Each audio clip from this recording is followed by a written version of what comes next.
Hi all, Michael Crossland here, an incredibly proud ambassador for this amazing brand, Coffs Health Club. As you know, I'm here with club owner Duncan Marchant, and I thought today would be a really wonderful day, being the day before you reopen after an incredible few months of challenges with some great triumphs along the way.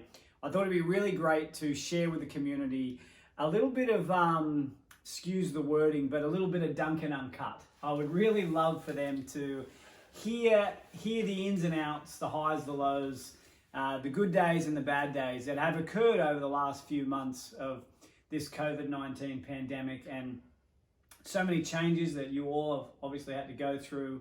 And I just thought, let's just go back a couple of months when you've seen on the news, all of a sudden there's this virus from overseas, and tomorrow the club's going to be closed.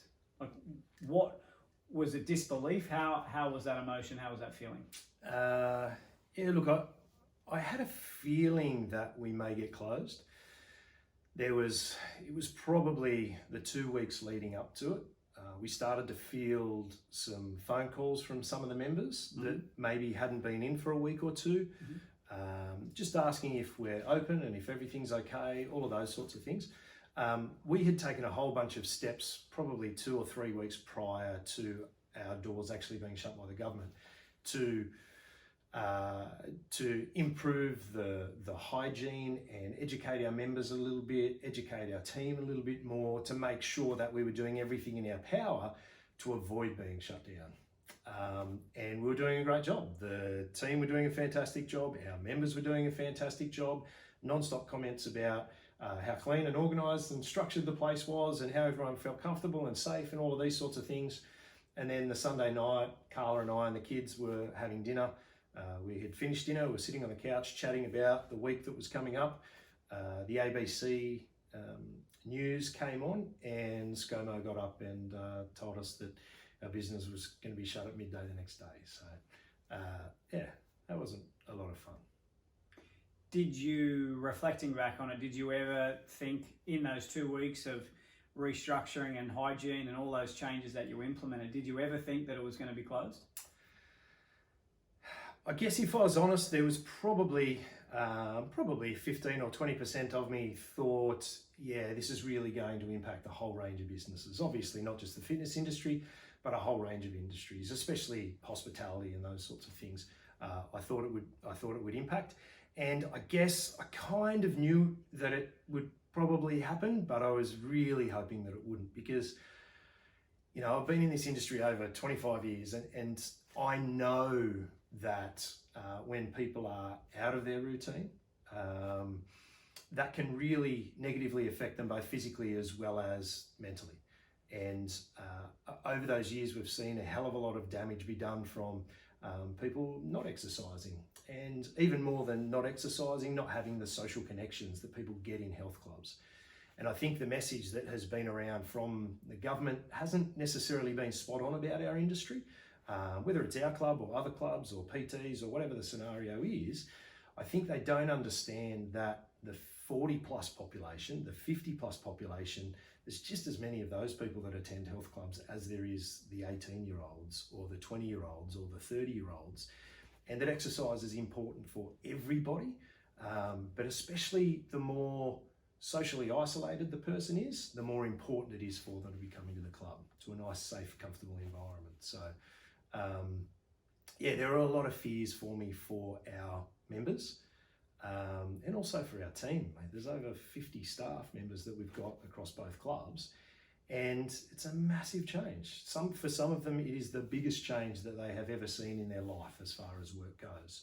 So we have some young staff and some old staff, and everyone deals with it completely differently, and that's some of the challenges that we've had over the last 12 weeks. It'll be 12 weeks on Monday. I think for many of us watching, I'm sure, regardless of our age, this may be a moment in time that we have never experienced before in the past, and we may never, hopefully, experience again in the future. But you did touch on something that I thought was really important. You spoke about your staff. You know, obviously, I've known you for a very long time. I've been involved with the brand for a very long time and the club for a long time. Not that I go there as often as I probably should, even though I understand the importance of exercise. But how hard was that? You don't just see yourself as the boss. You and Carla don't just see yourselves as the owners. These people you help put food on their table every night, and you've had to say goodbye. Yeah, so I guess it's all been pretty hard. Everything's been pretty hard. The member side of things, when we closed on that Monday and around midday on the Monday, was really hard because there were a lot of members that were literally in tears there with us as we were closing the club, which is not enjoyable. It wasn't enjoyable for anybody, for our team and for the members and for Carla and I. And then I guess going to the people, we're very lucky that we get to employ people that we want to work with. Not everyone in their workplace gets to work with everyone they want to work with. That's probably the biggest benefit of owning the business, is that you get to work with people that you want to work with. And then knowing all of their personal stories, we had some employees that have really sick family members that they're caring for. We have some people that have literally just bought a house. It's their first house ever, and then all of a sudden their work dries up. Whether they were casual with us and they were full-time, working in a bank or whatever their scenario was, we know their personal story and we knew how these changes were going to impact them. And it was really, really, really difficult. And I would say that week, Carla and I really didn't sleep much. We probably averaged 2 hours sleep a night over that entire probably Sunday night through to the following Sunday night. And the biggest drama that we had internally within ourselves was, how do we take care of our people? Luckily JobKeeper came along and we were able to keep a number of our employees on, those ones that qualified for it, which was fantastic. But there were a whole range of other ones that we just had to make the decision that like when it first happened, there was no JobKeeper. So we just had to make the commitment to a whole range of our employees that we were still going to continue to work behind the scenes to make sure that we opened up the best that we possibly can, but also provide a whole bunch of content, a whole bunch of information, a whole bunch of value to all of our members online. And that was one way that we thought we could keep the team together and keep people upbeat and positive, both with our members as well as our team. I think if our team saw that we had just lost the plot or thrown our hands in the air or just given up or, packed it in and not wanted to do this anymore, or everything was so too hard, there's no way we would be coming back the way that we're going to come back. So from an outside point of view, looking in, I've known you, I see you as a very, very dear friend of mine. You're obviously very optimistic and very resilient through tough times, and we'll talk about that a little bit further down the track. But you spoke beautifully on the news the other night, and you spoke from a point of view of very positive, things are okay, things are fine, we're going to get through this, which is a really admirable place to come from. But from a global point of view, or especially from an Australian point of view, if your company's income has dropped by 30%, you qualify for JobKeeper. There's very few companies, and I hope you don't mind me sharing this, but there's very few companies that have dropped their income by 92% and still are here smiling with optimism and resilience, striving to open up tomorrow because you love what you do and you love your community.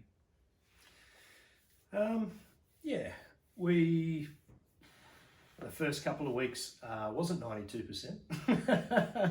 It was 100% loss, not a 92% loss. Look, to this stage, we've been having lots of conversations with our landlords in both places. We've been having lots of conversations with our employees. We've been having lots of conversations with our members. And we believe that we can come back. Look, I think, as I said before, I think you either throw your hands up or you fight on. And, you know, Carla and I have been through some stuff before, and we definitely are up for the fight, and we always have been, and I imagine that we always will be. We certainly wish that the fight didn't need to be had. It would certainly make life a hell of a lot easier, but mate, it's all we know. Yeah. You know, like I've been in the fitness industry since I was 18. It's my love. I've been a personal trainer. I've been the maintenance guy. I've been the cleaner. I've done sales. I've done reception. We've started clubs from scratch. We've closed clubs. We've sold clubs. We've bought clubs. Over that time, we've employed thousands of people. We have had thousands of members, you know, in the ACT as well as up here. It's what we know and it's what we love. You know, like Carla still teaches 10 or 12 classes a week. She loves it, can't get enough of it. Goes and does yoga classes in at the preschools around town. The council call her to go and do yoga in the town centre during school holidays to keep kids entertained. I guess it's us, it's our fabric, it's who we are. And if it means that we've got to go back 5 years or whatever it is financially, then so be it. We'll go to the bank and we you know, get more of a loan and we dig in and we keep going. That's kind of what we do. You do. I don't like the alternatives. I know. I hear you. You know, I've walked those shoes. But, you know, you touched on both yourself and Carla have been through some dark times, and, you know, I don't want to harp on it, but obviously the fire was horrific in your life and your family. And then, you know, you go back a little while ago and Carla had a pretty nasty stack and you almost lost her. And now this, I've got to be honest, has there been a time where you've just thought, throw it all away? Yeah, look, probably. There probably has been a time. I'm pretty confident in our ability to make a difference in our community and run a good business and keep people happy and live in the service of others. That's what we do. The personal side of it is probably a little bit different. That's, you know, like if Carla goes riding and she falls off the horse as she did, and, you know, we were literally that close to losing her, that's a completely different ballgame. That's a whole different world of hurt. So I'm pretty strong about most things, friends and family, and my colleagues and my members and stuff like that. That's definitely a bit harder for me to cope with. Thanks, Michael. Needed to be said. Yeah. I think that we must, as you know, we must embrace the coolness of the shadows to truly enjoy the warmth of the sunshine. And I think that perspective is such a powerful thing, and prioritizing is a really powerful thing too. And I think that because of those struggles and those pain that you have had in the past, it's almost set you up for this resilient, courageous man that you are, and an amazing relationship you have with your wife to be able to unite together to be able to keep this great organisation, great business running, so that the community can benefit so greatly off it. Because as you know, I know, and I'm sure we all know the benefits of exercise and looking after ourselves and taking care of ourselves. But the last 8 weeks been crazy, right? You've had to change a lot. Your whole business footprint has dramatically changed. Give us a quick overview of how that's been and looked. Yeah, I think there were some changes there that we'd actually been talking about maybe having a bit of an online presence previously, because we have had members that have gone on hold, or they've gone on extended hold. They've been going away, or they've moved somewhere else, or they're trialing to live somewhere else.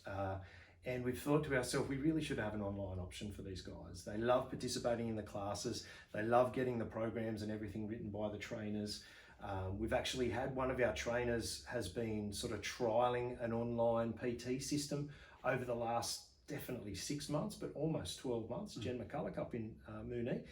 And I guess we've kind of been thinking that is an option that we would provide for the future.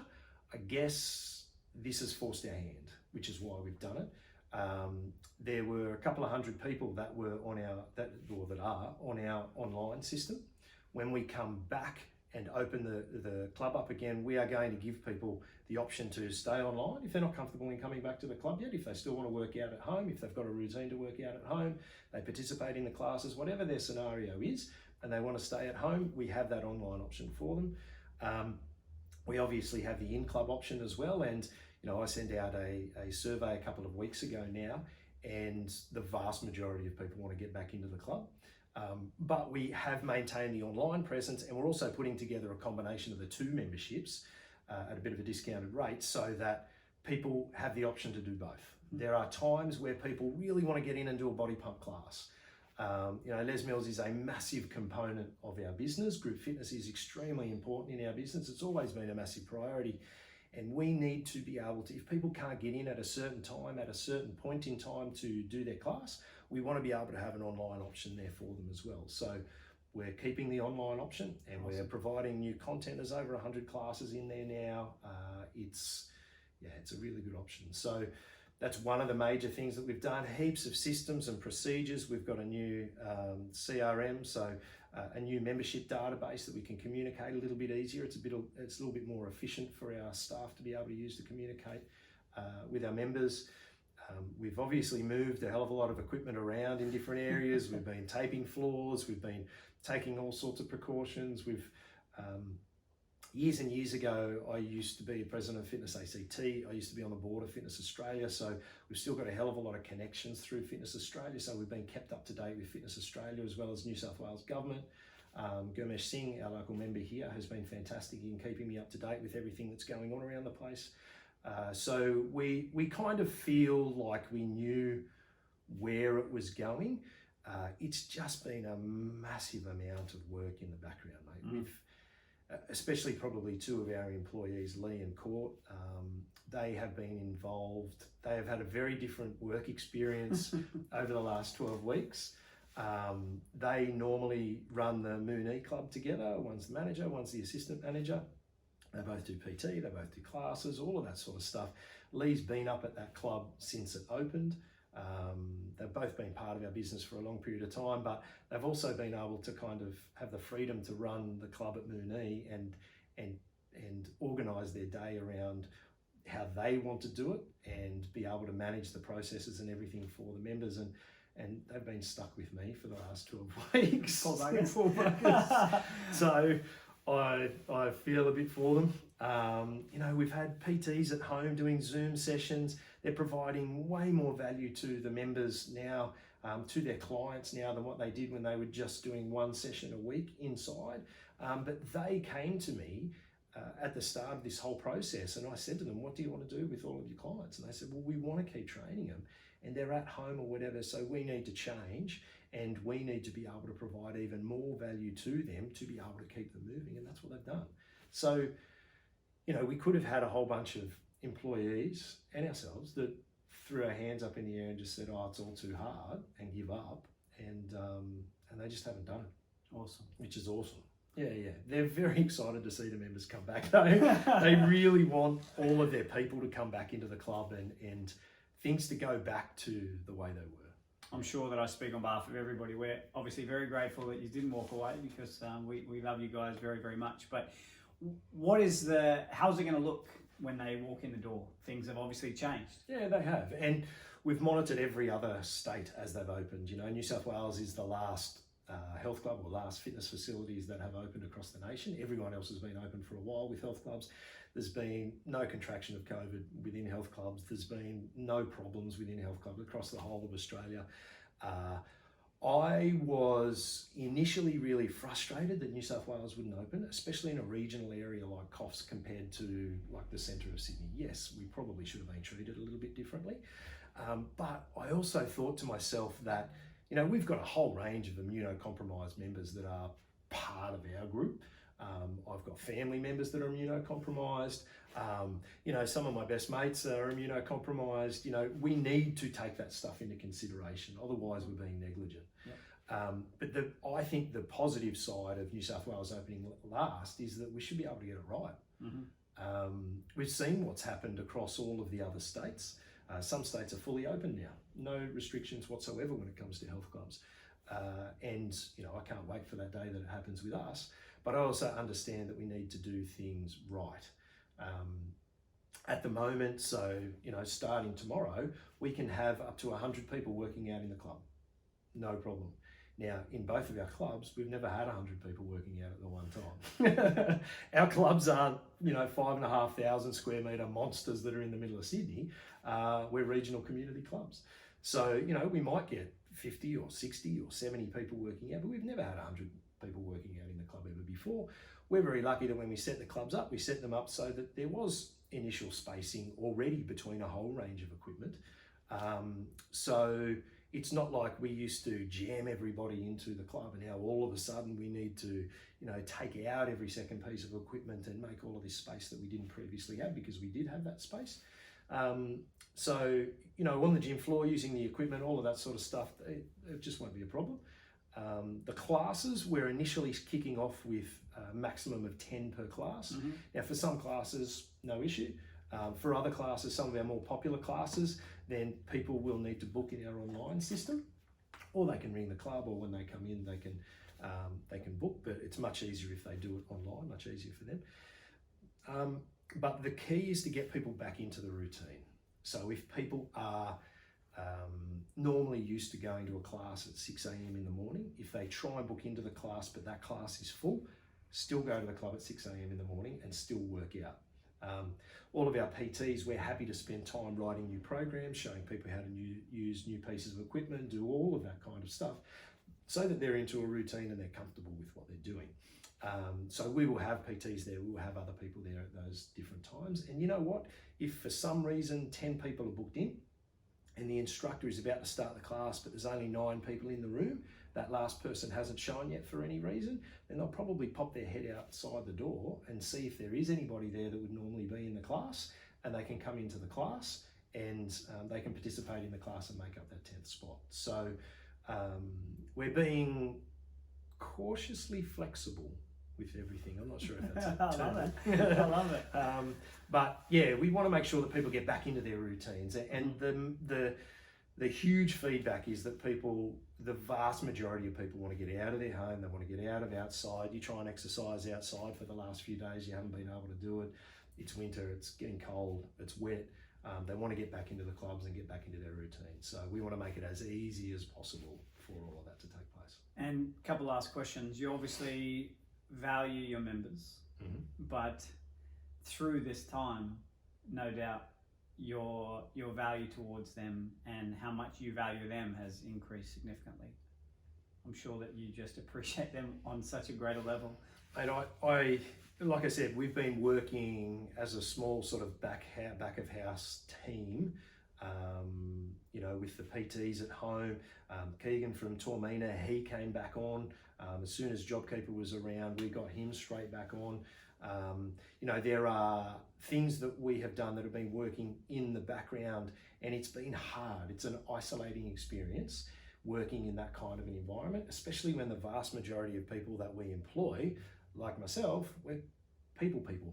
We like talking to people. We like chewing the fat. I love knowing what my members have been doing over the weekend, or the trials and tribulations that are going on in their lives, because we get into this industry to help people. It's not just about showing them how to do a bench press. It's about helping them in any way we can. But some of the messages that we've received, we've literally sort of been on our own little desk in the club, and then all of a sudden one of us will get a message on Facebook or whatever the scenario is, and it's a really nice piece of feedback.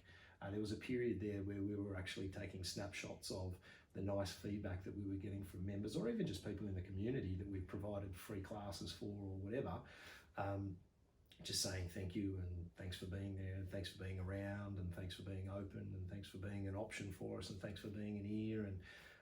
And the team has literally changed itself from being health and fitness professionals to